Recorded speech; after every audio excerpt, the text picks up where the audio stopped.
یہ رسول یعنی حضرت محمد صلی اللہ علیہ وسلم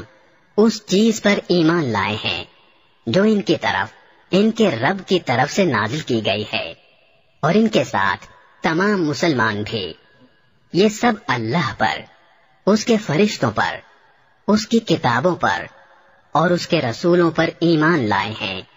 وہ کہتے ہیں کہ ہم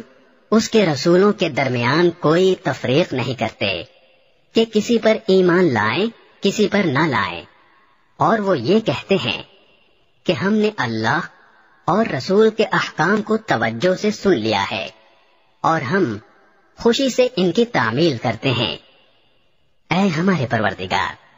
ہم آپ کی مغفرت کے طلبگار ہیں اور آپ ہی کی طرف ہمیں لوٹ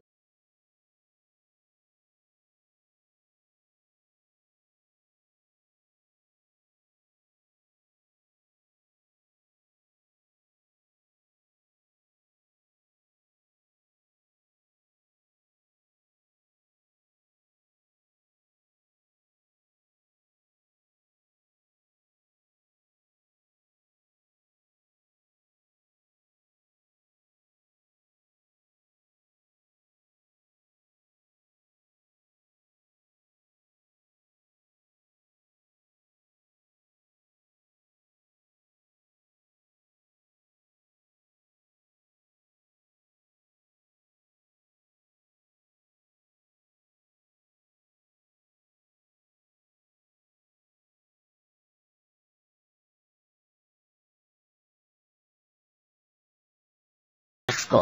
اس کی وسعت سے زیادہ ذمہ داری نہیں سونپتا۔ اس کو فائدہ بھی اسی کام سے ہوگا جو وہ اپنے ارادے سے کرے، اور نقصان بھی اسی کام سے ہوگا جو اپنے ارادے سے کرے۔ مسلمانوں، اللہ سے یہ دعا کیا کرو کہ اے ہمارے پروردگار، اگر ہم سے کوئی بھول چوک ہو جائے تو ہماری گرفت نہ فرمائیے، اور اے ہمارے پروردگار، ہم پر اس طرح کا بوجھ نہ ڈالیے جیسا آپ نے ہم سے پہلے لوگوں پر ڈالا تھا، اور اے ہمارے پروردگار، ہم پر ایسا بوجھ نہ ڈالیے جسے اٹھانے کی ہم میں طاقت نہ ہو، اور ہماری خطاؤں سے درگزر فرمائیے، ہمیں بخش دیجیے۔